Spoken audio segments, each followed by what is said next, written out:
ప్రపంచం మొత్తం కొట్టుకు చచ్చిపోతున్నా కూడా నా యూట్యూబ్ వీడియోస్ అయితే ఆగవు. సో, కొంచెం లేట్ అయింది. ఈరోజు ఒక మంచి ప్రోడక్ట్‌తో నేను మీ ముందుకైతే వచ్చాను.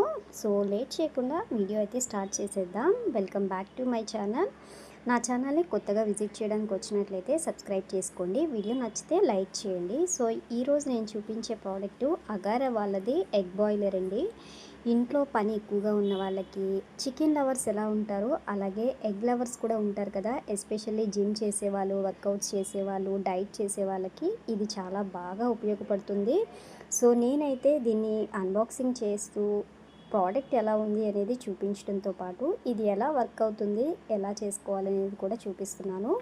సో, ఈ ప్రోడక్ట్‌లో ఈ కంపెనీ ప్రోడక్ట్స్ అనేవి చాలా బాగుంటాయండి. అగారో బ్రాండ్ అనేది ఇది సెకండ్ ప్రోడక్ట్. ఫస్ట్ ప్రోడక్ట్ వచ్చి కేక్ బ్లెండర్ ఒకటి తీసుకున్నాను చాలా ఇయర్స్ బ్యాక్. ఒక్క రిపేర్ కూడా లేకుండా చాలా మంచిగా పనిచేసింది. సో, ఈ ప్రోడక్ట్ ఎలా వర్క్ అవుతుంది, మనం ఎలా బాయిల్ చేసుకోవాలి అనేది ఇన్స్ట్రక్షన్స్తో సహా చూపిస్తాను, చూసేయండి. జనరల్గా మనం ఎగ్స్ బాయిల్ చేసేటప్పుడు గుడ్డు పగలడం కానీ, లోపల నుంచి బ్లాస్ట్ అయ్యి కొంచెం ఉబ్బినట్టుగా రావడం కానీ, ఇలాంటి మిస్టేక్స్ అన్నీ జరుగుతూ ఉంటాయి కదా. అది ఒక్కోసారి ఎగ్ నాణ్యత లేకపోయినా, ఫ్రెష్ ఎగ్స్ కాకపోయినా అలా జరుగుతుంది. ఓవర్ కుక్ చేసినా కూడా అలా జరుగుతుంది. సో, దీంట్లో ఏంటంటే మనకి అలాంటి మిస్టేక్స్ ఏమి ఉండవు. మనకి ఒక చిన్న మెజరింగ్ కప్ అనేది ఇస్తారు. ఇప్పుడు నేను చూపిస్తున్నాను కదా, అదొకటి. దాంట్లో మెజర్మెంట్స్ ప్రకారం మనకి వాటర్ అనేది పోసుకోవచ్చు. ఇప్పుడు నేను చూపిస్తున్నాను కదా, దాంట్లో ఒక చిన్న పిన్ అనేది ఇస్తారనమాట. మనం ఎగ్ని ఆ పిన్తో కొంచెం గుచ్చితే ఒక చాలా చిన్న హోల్ అనేది పడుతుంది గుడ్డుకి. సో, అది మనకి కనిపించదు కూడా. సో, ఆ హోల్ పెట్టడం వల్ల ఏంటంటే ఎగ్ ఉబ్బి బయటికి రావడం కానీ, అట్లాంటి మిస్టేక్స్ ఏం లేకుండా ఈవెన్‌గా ఎగ్ అనేది బాయిల్ అవుతుంది.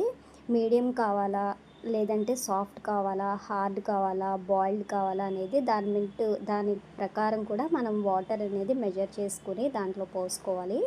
నేనిక్కడ నార్మల్‌గా ఇంట్లో ఎగ్స్ ఎలా బాయిల్ చేస్తామో సేమ్ అదే మెజర్మెంట్‌తో నేను ఎగ్ అనేది వాటర్ పోసి ఇలా గుచ్చి చూపిస్తున్నాను చూడండి. మనకసలు ఆ హోల్ కనిపించను కూడా కనిపించదు. సో, ఆ హోల్ ఎక్కడైతే మనం పెడతామో ఆ పెట్టిన హోల్ అనేది పైకి వచ్చేలాగా గుడ్డు అనేది పెట్టాలి. హోల్ చేసి కిందకి పెట్టకూడదు. హోల్ చేసి అలా పైన ఇలా పెట్టేసేయాలి. నేను 3 ఎగ్స్ వరకు బాయిల్ చేస్తున్నాను. ఇది నాకు అరౌండ్ 15 మినిట్స్ లోపే, అంటే కరెక్ట్‌గా 13 మినిట్స్ కల్లా ఈ 3 ఎగ్స్ అన్నీ కూడా బాయిల్ అయిపోయాయండి. నేను టైం కూడా చూసుకున్నాను.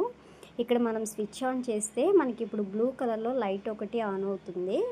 బాయిల్ అయిపోయిన తర్వాత దానంతట అదే ఆఫ్ అయిపోతుందనమాట. సో, 15 మినిట్స్ తర్వాత మనకి ఎగ్స్ అనేవి మంచిగా బాయిల్ అయినాయండి.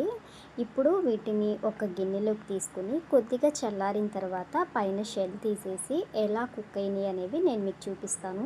ఈలోపు మీకు ఎగ్ పౌచెస్ అనేవి, అంటే మోమోస్ కానీ, క్యారెట్స్ కానీ, వెజిటబుల్స్ కానీ ఏమన్నా కుక్ చేసుకోవడానికి ఈ బాయిలర్లో ఈ ట్రేతో పాటు విడిగా బ్లాక్ కలర్లో మనకి 4 పౌచెస్ వచ్చే విధంగా ఒక ట్రే కూడా ఇస్తారనమాట.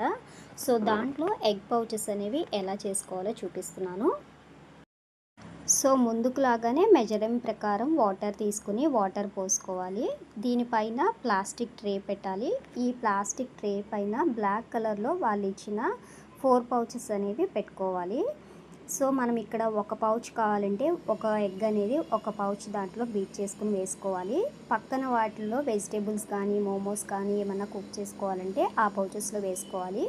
నా దగ్గర ప్రెజెంట్ అవి ఏమీ నేను చేయట్లేదండి. ఓన్లీ ఎగ్ పౌచెస్ మాత్రమే చేస్తున్నాను కాబట్టి ఈ ట్రేకి కొంచెం ఆయిల్ అప్లై చేస్తే ఈజీగా రిమూవ్ అవుతుందని చెప్పి నేను కొంచెం ఆయిల్ అనేది గ్రీస్ చేసి వేసుకున్నాను. ప్రత్యేకించి ఏం అక్కర్లేదు, వేస్తే బాగుంటుందని. సో, ఇప్పుడు దీంట్లో 4 ఎగ్స్ కూడా నేను డైరెక్ట్గా బీట్ చేసి దాంట్లో వేసేసుకుంటున్నాను. కొంచెం సాల్ట్, కారము, కొత్తిమీర, జస్ట్ ఈ 3 మాత్రమే వేసానండి, ఎలా కుక్ అవుతుందో చూపించడానికి. మీకు కావాలంటే గరం మసాలా, అల్లం వెల్లుల్లి పేస్టు ఇవి కూడా వేసుకోవచ్చు. సో, దీంట్లో కూడా మనం స్టీమ్ కానీ, హాఫ్ బాయిల్ కానీ, సాఫ్ట్గా కానీ ఎలా కావాలంటే అలా వాటర్ అనేది మెజర్మెంట్ ప్రకారం తీసుకోవచ్చు. అవి అవ్వగానే ఆటోమేటిక్గా ఆఫ్ అయిపోతుంది. సో, నేను ఇవి కూడా నాకైతే ఈ పౌచెస్ చాలా బాగా నచ్చాయండి. చక్కగా కుక్ అయింది. ఎంత బాగుందో, చూడడానికి జున్ను ముక్కల్లాగా ఉన్నాయి. సో, బాయిల్డ్ ఎగ్స్ కూడా మంచిగానే వచ్చాయి. మనకి ఆ పౌచెస్ అనేవి కుక్ అయ్యేలోపు మనం ముందు చేసుకున్న ఎగ్స్ అనేవి ఎలా బాయిల్ అయినవి అనేవి చూపిస్తున్నాను. సో పైనున్న షెల్ తీసేసి కట్ చేసి నేను మీకు చూపిస్తాను చూడండి. కొంచెం కూడా బ్రేక్ అవ్వకుండా ఈవెన్‌గా మొత్తం కూడా చక్కగా కుక్ అయింది. సో ఇంట్లో పిల్లలున్నప్పుడు చాలా వెరైటీస్ అడుగుతూ ఉంటారు కదండీ! స్నాక్స్ చేయాలన్నా, వెరైటీగా ఏమన్నా కొత్తగా ట్రై చేయాలన్నా కూడా మనకి టైమ్ టేకింగ్ ప్రాసెస్ అనేది లేకుండా ఈజీగా ఈ బాయిలర్ అనేది ఉంటే చాలా టైం సేవ్ అవుతుంది. సో ఇప్పుడు ఎగ్ పౌచెస్ ఎలా వచ్చాయి అనేది కూడా చూపిస్తాను. నాకైతే నిజంగా చెప్తున్నానండి, ఎగ్ పౌచెస్ అనేవి ఫేవరెట్ అయిపోయినాయి. కట్ చేసుకొని తింటూ ఉంటే అసలు ఎంత బావుందో. జిమ్‌కెళ్ళే వాళ్ళకి నిజంగా చాలా బావుంటుందండి ఇది. ఎందుకంటే ఎప్పుడు బాయిల్డ్ ఎగ్స్ కాకుండా లైట్‌గా మసాలా వేసుకొని ఇలా చేసుకున్నా కూడా, లేదా చిన్న పిల్లలున్నా కూడా వాళ్ళకి మంచిగా తింటారు. ఇంట్లో నాన్ వెజ్ చేసినప్పుడు ఇలాంటివి సైడ్ డిష్‌గా పెట్టుకున్నా కూడా బావుంటుంది. ఈరోజు మా ఇంట్లో చికెన్ ఫ్రై చేశాను. సో అందుకని రివ్యూ ఇచ్చినట్టు ఉంటుంది ప్రోడక్ట్ గురించి. అలాగే మేము కూడా చేసుకున్నట్టు ఉంటుందని చెప్పి ఈరోజైతే ఈ వీడియో చేస్తున్నాను. ఇంటికి గెస్ట్లు వచ్చినప్పుడు మీరు ఇలా ప్లేట్‌ని మంచిగా అలంకరించి 2 బాయిల్డ్ ఎగ్స్ పెట్టి వాళ్ళకిస్తే నిజంగా ఫిదా అయిపోతారండి మీరిచ్చే ఆతిథ్యానికి. సో ప్రోడక్ట్ రివ్యూ అనేది మంచిగానే ఉంది. అందరియి చూసిన తర్వాతే నేను కూడా ఈ ప్రోడక్ట్ తీసుకున్నాను. దీని కాస్ట్ వచ్చి 1000 రూపీస్ పడిందండి డెలివరీ ఛార్జెస్‌తో కలిపి. సో మీలో ఎవరికైనా కావాలంటే కామెంట్ చేయండి, లింక్ సెండ్ చేస్తాను. వీడియో నచ్చితే లైక్ చేయండి అండ్ ఎండ్ వరకు చూసిన వాళ్ళకి థ్యాంక్ యూ సో మచ్ అండి. మళ్ళీ కొత్త వీడియోతో మళ్ళీ కలుద్దాం. Thank you for watching.